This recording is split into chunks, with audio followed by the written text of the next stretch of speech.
Celebration, right? I mean, there's something about it that's always a little bit silly. So I hope that you are experiencing some of that in your Christmas season. I feel like we're warmed up right now. Are we warmed up? We still need another warm-up question, maybe? All right, here's your warm-up question. What are you searching for in your life? What are you searching for? What's that? Balance. That's an interesting answer. Searching for balance. Faith, searching for faith. What else? Power, searching for power. An aspiring third world dictator. What else? Freedom, miracles. These are all really great answers. These are great answers. Peace, searching for peace. Nobody said searching for God. This is church. Somebody get on that. Searching for purpose in your life, meaning in your life. Anyone? Anyone? I'm always on the search for that. Anybody searching for an escape? If we're really being honest, how many people in the world are just searching for an escape? Just to kind of get out of their own mindset, their own experience. Some people are searching for a way to survive. How many people here are searching for nothing? How many are searching for nothing? Which either means that you found everything, in which case, God bless you, you should be preaching, or like a lot of people on earth, you're just not seeking, because it does take a little bit of energy. Now, those of you who had an answer, I want you to think about your answer for a minute. What are you searching for? And here's a follow-up question. How are you searching for it? How are you searching for it? Day to day, week to week. What are you doing to really complete your search, to be successful and fruitful in what you're searching for? I'm going to give you a few seconds to think about that. Nobody shout out an answer for 30 seconds. How are you searching for the thing that you're searching for? Think about it. The fan.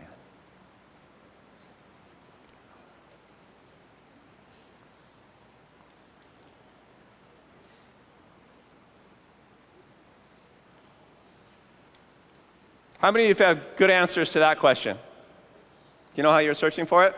For how many of you is that kind of a hard question? How many of you refuse to answer my questions? The veterans. To me, that question, what are you seeking? What are you searching for in life? Is sort of one of the definitive questions of human existence. Because I think we're designed to be seekers, we're designed to be searchers, we're designed to be explorers, learners, whatever word you want to choose to suggest it. And whether you are seeking, whether you are searching hard after something, methodically, intensely, kind of determines whether or not you're acing life, whether you're finding meaning and fruitfulness in life. What are you looking for? How are you looking for it? And the how question is often what trips people up, because we often find ourselves with yearning and desire in our hearts and do nothing about it, right? And that's the definition of being stuck in life. There are plenty of people out there who are wanting, but far fewer people who are actually searching in life.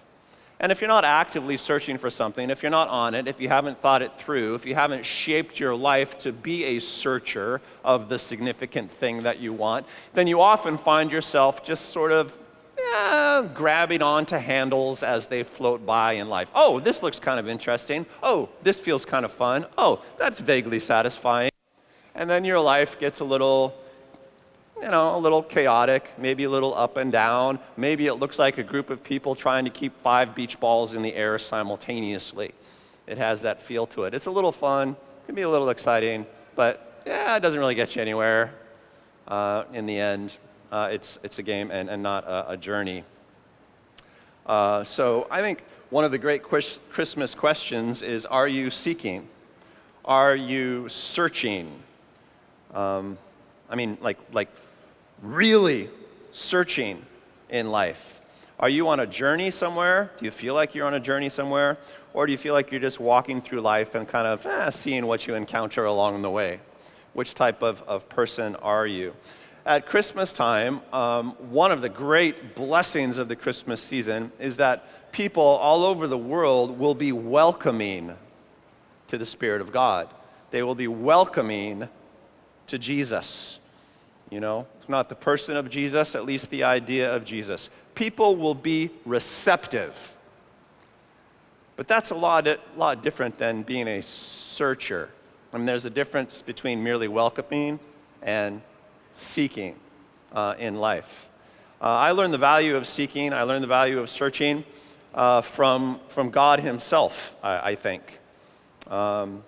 Because, tell me if you've noticed this, God doesn't go out of his way to make things obvious. Anybody? Have you noticed this about God? For instance, he doesn't appear in the sky, snap his fingers, create bunches of rainbows all the time and say, hey, I exist, I have some advice for you. That's not typically the way that he does it.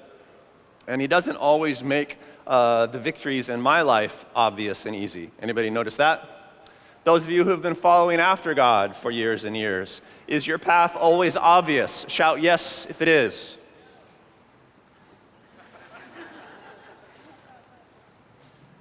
I got one contrarian, that's good. Since God could do the universe any way he wants to do the universe, I'm compelled to ask why God doesn't make things obvious. Why doesn't he make himself obvious? Why doesn't he make, life obvious? Because it's clear to me that he does not. But he does something, He's not a do-nothing God. It's just that he's not an obvious God. And this is the time of year in which we celebrate Jesus coming to earth. And the Father sent Jesus in a way that on the one hand was completely predicted, right? We actually went through that early in this sermon series. We're doing an Advent candle sermon series. The candles typically represent different things in the Advent season. We had the prophet's candle, and the prophets represent hope. They predicted Jesus centuries before he came with eerie accuracy, right? So anybody who was paying attention to the scriptures should have not been surprised when Jesus showed up. There's the angel's candle. They announced when he came up. There's the shepherd's candle. They celebrated and were on and gave testimony when Jesus showed up. But the fact was, Jesus was born as a baby. God came to earth as a baby, vulnerable and hidden in a food dish, in a shed, in somebody's yard in Palestine, which was, like the Savior being born in a shed in the bayou of Louisiana, somewhere hidden out there where nobody knows to see him. So on the one hand, totally predicted for centuries in advance. On the other hand, completely hidden from the world in a way and in a place that nobody could have possibly detected unless what? Unless you were really, really searching. Unless you were totally on it.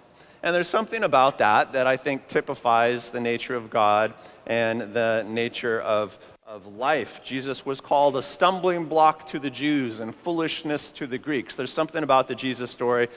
While it is celebrated around the world, there's no greater story on earth. Everybody loves the Jesus story, but it's also kind of offensive and crazy. There are plenty of people that in their spirit, if not in their mind, say, well, that's just a little too weird, to be true. I mean, it's just, as I mentioned earlier, as one famous comedian said recently, the Christmas story is just an example of a teenage girl who got knocked up and stuck with her story. It's a weird story. So you have to really search through it, I think, to realize just how amazing the story of Christ actually is. And, and then there's the fact that God came in a package that needed to be cared for and nurtured. God didn't come to the earth as you would expect the Creator to come to the earth with great fanfare, with great power and majesty, fireworks. He came as a baby that needed to be nurtured. God came in such a way that if he were not immediately cared for, he would die, which is just kind of amazing and mind-blowing. And that's not something that anybody would have seen coming unless you were really, really searching for it, unless you were really, really on it. And I think this is a big metaphor for how God works in our lives. God comes into your life. God is there. God is there to be found. That's true. But when he enters your life, if you don't care for him, if you don't nurture the faith to receive him in your life, it will die. God always comes to us in a way that is suspiciously vulnerable, that is curiously small. Unless you're on it, unless you're seeking, unless you're on top of things. And then, of course, the kingdom grows into something that takes over your life and takes you to places and leads you on adventures that you would have never seen coming. The great Christian story is a creator God who made himself vulnerable. Paradoxical, as if to say, I'm the Lord, but I won't lord it over you. I'm all powerful, but I submit myself to you. Please take care of me gently. It's just fascinating. It's just fascinating. And every year at Christmas, it blows my mind. Everybody have your mind blown on 3. 1, 2, 3. Somebody over here sounded like they were in pain. All right, let's read a Christmas story from Matthew chapter 2. The candles are the prophet's candle, the angel's candle, the shepherd's candle. What's the fourth candle? The Magi's candle. And this is the story of the Magi, who are my favorite characters in the whole Christmas story. I guess Jesus is my favorite character, but the Magi, they're pretty close. And the Magi story goes like this. After Jesus was born in Bethlehem in Judea during the time of King Herod, Magi from the east came to Jerusalem and asked, "Where is the one who has been born King of the Jews? We saw his star when it rose and have come to worship him." Magi from the east, sometimes the Magi is translated wise men. These guys from the east of Israel, they're probably from the area of Persia, what would now be something like Iran, or maybe a little further south in Arabia. They were obviously astrologers because they were looking at the sky to look for signs. So they would have been pagan wise men, and yet somehow they've ended up in Jerusalem looking for the Messiah that they figured out was born. So the story starts with this fascinating mystery. Who are these guys, and what do they know? When King Herod heard this, he was disturbed, and all Jerusalem with him. So the whole city noticed that these wise men, these Magi, arrived, which probably indicates that there were not 3 wise men. There were probably a whole troop of them. The only reason traditionally we say 3 wise men is because eventually they gave 3 gifts, frankincense, gold, and myrrh. But this was probably like a whole dispatch of court officials from some kingdom in the east. The whole city is like, man, what's going on? What do these guys know? Why did they come? And we had called together all the people's chief priests and teachers of the law, those who were expert in the scriptures. He asked them where the Messiah was to be born. Well, in Bethlehem in Judea, they replied, for this is what the prophet has written. But you, Bethlehem, in the land of Judah, are by no means least among the rulers of Judah. For out of you will come a ruler who will shepherd my people Israel. In the book of Micah. Then Herod called the Magi secretly and found out from them the exact time the star had appeared. Suddenly King Herod has become an astrologer. Suddenly he's checking the skies too. It's like, when do you think this fellow was born? And he sent them to Bethlehem, where the Messiah was supposed to be born, and said, go and search carefully for the child. As soon as you find him, report to me, so that I too may go worship him. Well, this should have been a clue to the wise men right off the top, that this guy Herod perhaps did not know what he was talking about, since he was not on the search as they were. After that, after they had heard the king, they went on their way. And the star they had seen when it rose ahead of went ahead of them until it stopped over the place where the child was. We don't know if the strange star reemerged in the sky. Some people theorize it was a comet that was kind of circling and it reappeared in the sky, as comets do on orbits right at that time, and led them to find a Christ, because he wasn't in the shed anymore at that point. You know, time had passed. But they got another heavenly sign, and they followed it.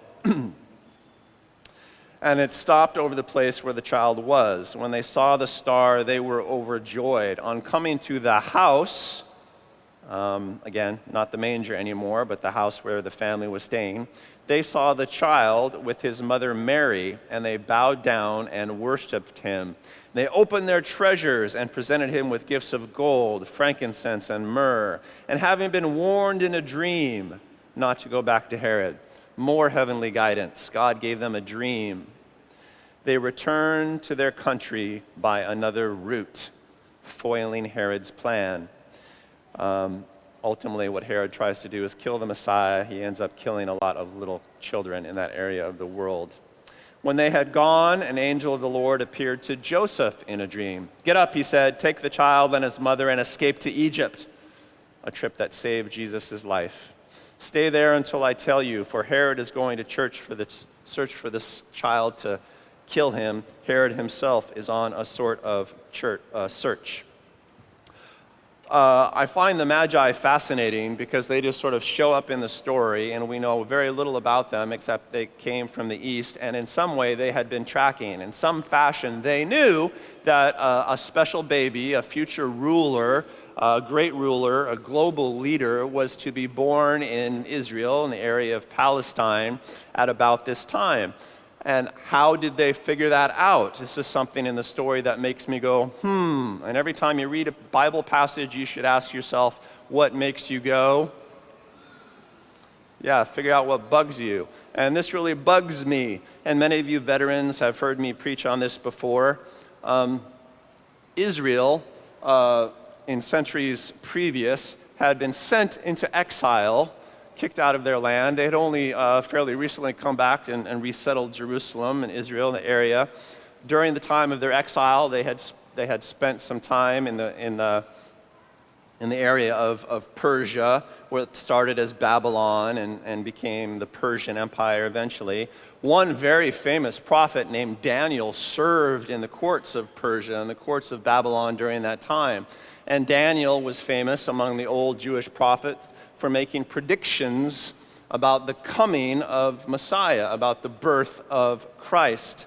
And Daniel became a very prominent, famous court official, and his writings would have been saved in the libraries of Babylon, in the libraries of Persia, because he was so respected. The Babylonians and the Persians were both great at making libraries and keeping records. And in Daniel chapter 9, the 9th chapter of the book that Daniel wrote, he gave a very famous prophecy called the prophecy of the 69 weeks, or the 69 sevens. It goes like this: "No one understand this from the time the word goes out to restore and rebuild Jerusalem until the anointed one, the ruler, comes," until the Messiah comes. "There will be 7 sevens and 62 sevens. In other words, 69 units of 7. It will be rebuilt with streets and a trench, but in times of trouble. After the 62 sevens," so after the last bit are done, "the anointed one will be put to death." That was the prediction Daniel made. "The people of the ruler who will come will destroy the city and the sanctuary." So the Messiah will be killed, and then the city will be laid waste. "The end will come like a flood. War will continue until the end, and desolations have been decreed." It's a fascinating prophecy because it was given, 500 or 600 years before Jesus lived. And it predicts in a mathematical formula the time of the coming of the anointed one. But you have to do the math. How many of you love math? 4 of us. Well, have you got any math teachers here? You got a ministry. So a total of 69 sevens will pass between the issuing of the decree to rebuild Jerusalem after the exile until the anointed one, the Messiah, is recognized, is the prophecy. And the Magi would have known this prophecy. Well, we know from historical fact, from history, that the Persian king issued a decree to rebuild Jerusalem following the Jewish exile in 445 BC. We actually know the specific day, March 15th, 445 BC, because the Persians are great at keeping records. March 15th, 445 BC, plus 69 sevens, 69 times 7 is 483, and let's say that's 483 years. So March 15th, 445 BC, plus 483 years, gets us 173,880 days, because the Jewish year was 360 days, not 365. I know you're following along my math, so you wanted to know that. We throw in 119 extra days because of leap years during that time as we translate to the Julian calendar. Anyway, you do the math, and it turns out that Daniel prophesied that the Messiah would be established in 32 AD, what we now know to be 32 AD. This is really interesting. Who lived in the early decades AD that you know of? Jesus. So pretty specific prophecy that there would be somebody walking around the capital of Israel, the Jerusalem, because it would be restored in 32 AD. That's when the Anointed One would be recognized, would be established. When was Jesus recognized as the Messiah? Insofar as he ever was in his life, when was it? You guys have heard this before. Probably the triumphal entry, right? So when Jesus entered Jerusalem, and we celebrate that as the triumphal entry, it happens in the week of Passover. Well, in 32 AD, it so happens that the week of Passover fell in April, the first week of April, 32 AD, which is exactly when Daniel's prediction said the Messiah should have come to Jerusalem. He got it down to the very week that Jesus probably entered Jerusalem. Okay, so that's creepy, right? That's creepy good. Like almost 6 centuries before Jesus came, this guy Daniel predicted that there would be a great ruler walking into Jerusalem in the first week of April in 32 AD. And we happen to know that Jesus was around right then and there during that time. And then the prophecy ends by saying the Anointed One will be put to death right afterwards, and Jerusalem will be destroyed. Well, what happened after Jesus' triumphal entry? What happened the week after that? Well, he was put to death on the day that we call Good Friday. And then very shortly after that, the Romans sacked the city of Jerusalem and tore it apart and tore down the temple, exactly as Daniel predicted would be done. Daniel predicted this, again, 600 years before any of it happened. And in my opinion, if you are not a believer today, if you don't believe in Scripture, that prediction in and of itself should give you great pause, because that's crazy good. That's crazy good. My math notwithstanding, I don't know if you follow that or not, but you could do the math yourself. You could go online and find this passage explained carefully by lots of people. So what happened, like the Magi in Persia, they knew of this prophecy because they revered this guy Daniel. And you know, what astrologers do in Persia, they are probably what we would call Zoroastrians. They're people that looked for signs in the heavens and respected the elements a lot. Well, they saw this rare heavenly phenomenon. I don't know if it was a supernova. I don't know if it was a star that God just put in the sky. I don't know if it was a comet. But they saw something strange in the heavens, because that's what they did. They looked to the heavens every night. And then they asked themselves, well, what does that strange sign mean? What could it mean, guys? And then somebody said, wait, wasn't there a prophecy from that great guy Daniel? And they read through the prophecy, and they thought, wow, you know, this prophecy says that about 30 years from now, the Messiah will be crowned in Jerusalem. I bet this is telling us that the Messiah has come. Maybe he's been born. Let's go check this out. I think that's the story of the Magi. And so they go on a journey. It would have taken them months to get from where they were to Jerusalem, where Herod was. And they showed up, and they figured that everybody would have tracked it as well. But it turns out that nobody in Jerusalem was searching. They weren't searching the heavens the way that the Magi were. And so they asked Herod, and you get the rest of the story. This story could not have been faked by the followers of Jesus, because, you know, the Daniel prophecy and all that happened centuries before Jesus was born. You know, the Magi followed it. Herod also goes on a search, but while the Magi's search was search and celebrate, search and find, search and give, Herod's search was a search and destroy mission. He had a very interesting mindset, Herod did. Because think about it for a second. Herod sets out to kill the Messiah. We know the rest of that story. He killed all the little babies in the region in order to eradicate the Messiah because Herod felt like the Messiah was a threat to his own power, was a threat to his own kingship. But appreciate the mindset that Herod had. These magi show up. He consults the scripture expert. He believes that the prophecy is true because he dispatches people to go spy out the Messiah's location so the Messiah can be killed. This is the mindset of Herod. Herod believes it, but he decides to oppose the purposes of God. Interesting. Submit.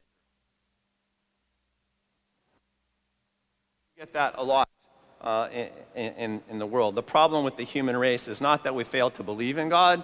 The problem with the human race is that we fail to submit to God. Which I think is probably why God does things the way that he does, why he makes his work not obvious, because it means that the people who find him are the people that want to find him, the people that really search, the people that are constantly watching heaven to see if the Lord would guide them. It's not the people that want to destroy the purposes of God. They're not humble enough. They're not inclined enough to pull it off. You following me? Anyway, I think the Magi are the great heroes of the Christmas story because they were the sort of people who were ready to go with whatever they could find out about what God was doing. And I want to be that sort of person. On the mere possibility that this strange heavenly apparition they saw indicated that God was up to something great, the Magi disrupted their lives immediately. They went on a months-long journey that would have been risky for them. But what I want you to notice about the Magi is this. They weren't just searchers. Once they got started on their search, they became followers because they started following the signs and the clues that God left for them. First, it was a sign in the heavens, but soon thereafter, it was a supernatural dream from God. And that's the way it is. Honest seekers always receive supernatural guidance in life. Seekers always become followers if they're seeking honestly, if they really want to seek and accept rather than seek and destroy. Every Christmas since I was little, I think I've instinctively done something to search for Jesus. You know, it's kind of like the candles of the Advent. For me, it always started with hope, like, oh, I hope this Christmas is really good, you know? And when I was a very young believer, I thought, well, I hope this Christmas has a lot of God in it. I remember thinking that even when I was small. And then my Christmas, would move through celebration, as with the angels and the shepherds. I always try to find God in the midst of the festivities. I was woken up a couple nights ago in the middle of the night by a dream, and I found myself wandering the living room and kind of sitting by the Christmas tree that we have there.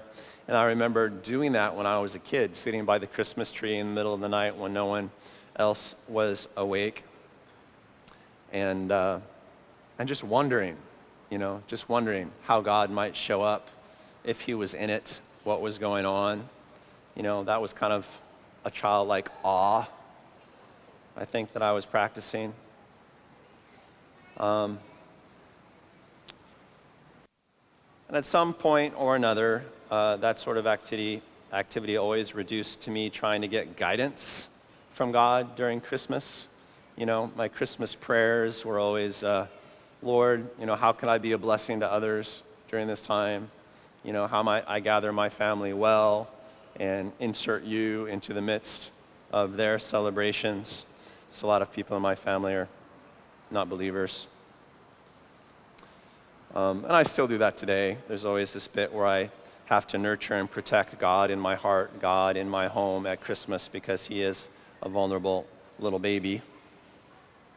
I'm supposed to be a priest of sorts now, as I am in my 50s. I'm supposed to be a Christian leader. I'm supposed to be a Christian authority, right? Respected by all. But the truth is, oh, thank you. Yeah, you're too kind. I didn't have to fish for that at all. But the truth is, I'm still very much a seeker. I'm really seeking Jesus hard, actually, during this Christmas. I think it might be a stage of life thing, some degree. As I get older, I'm really trying to find him in new, special, and powerful ways. You know how in my sermons you always hear about, you always hear little tidbits about cosmological physics and stuff like that, because I'm such a science geek and I'm always talking about new things that theoretical physicists have found out about the universe and how it works. And I think what that is that's me searching the heavens for a sign. A little bit like the Magi used to do. It's like, maybe there's something out there, that I can discover that will really guide me further into this crazy search, this crazy journey that I'm on. I think that's why I'm so into it. You know how at Bluewater services at the end, we're always having like prophetically gifted people come up and give words, and we're trying really hard as a congregation to hear the supernatural voice of God in real time in the here and now. You know how that happens? We're always having prophetic artists just kind of paint under the influence of the Spirit during our services. You know what we're doing there? I think we're listening as an ohana for supernatural guidance. Just like, the Magi listened to God's guidance in their dream, ultimately. That's the behavior of searchers. It's kind of what we do. People who are really searching and not just sitting around, actively searching. This coming year, I'll sermonize a fair bit about the forces of culture. I'm a trained social scientist. That's what I got my PhD in. And I'm always thinking about how culture is influencing us and how society is pressing upon us. Because as wise men have always learned, there's always a force in the world that is seeking to destroy Christ, as Herod did in the Magi's story. And if you are a wise person, you understand that there are worldly forces seeking to destroy the works of God, to protect themselves in some way, for some reason. In some ways, the story of seeking has never changed.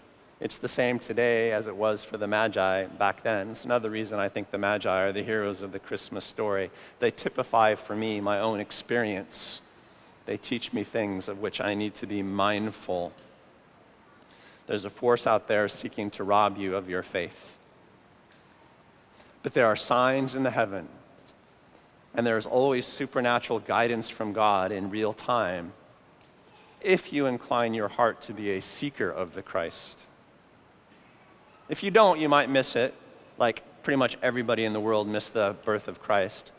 But if you're a real seeker, if you're a real searcher, if you know what you're looking for and have decided how you're looking for it, like the Magi did, you'll always catch what God is up to. Oh, it might not be obvious at first, right? You might have to go on an inelegant and risky journey, but you'll always catch the signs. That's what the Christmas story says. It's my favorite part of the Christmas story. The Christmas story is for seekers, for searchers. God is a little bit coy about how he does things. It provokes in us the search. And every searcher needs to have faith. God doesn't want us to believe in him. God wants us to trust him.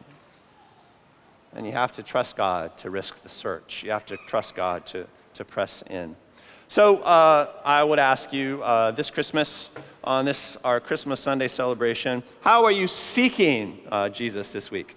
Not just how you're hoping for him, not just how you're celebrating, not just how you're revering him, but how are you seeking after the things of God as a true Magi would seek? Because I think we're supposed to be a kingdom of seekers. And I hope that you have the seeking spirit. Here's a bold statement. I'll end with this, a bold statement, because I am wearing red. Here's a bold statement to you, brothers and sisters. God has given you a sign. God has given you a clue about how to proceed in your life. How many of you have questions before the Lord? How many of you have things from the Lord you'd like to see him deliver? How many of you would like to advance with God in your life? This is church. I'm supposed to get like this uproarious amen. Anybody? Well, my bold statement is, he's given you a sign. He's given you a sign. He probably hasn't given you a roadmap. He probably hasn't given you a totally obvious answer. But I can virtually guarantee he's given you signs. He's given you clues. It might be a sign in the heavens. It might be a sign in cosmological physics. I don't know. It might be a dream. It might be a prophetic word that you get at Bluewater Mission, in Sunday service, or in your Ohana groups. God has given you signs about how to proceed. How can I say that with such confidence? Because God has always done it that way. In the centuries before Christ came, in the Christmas story itself, this sort of thing is hard-coded into the experience of humanity. God gives us signs for the journey. The only question is, are you willing to journey, and are you willing to really seek the signs? That's the only issue. And I think that's worth celebrating. God has given you a sign. Do you believe it's true? Have you looked for it? Have you searched the skies, so to speak? Because if you do, that makes you wise. That makes you magi. That's where we get the word magical. That makes you a magical person. That makes you supernatural, mysterious, transcendent on the earth. What do you think? Good deal? The Magi are in the story for a reason. God has unfolded this thing the way he did for a reason. And God is unfolding your life the way he's unfolding it for a reason. And I bless you in Jesus' name to be searchers, to be seekers, because every great adventure starts that way. Yeah? Let's pray.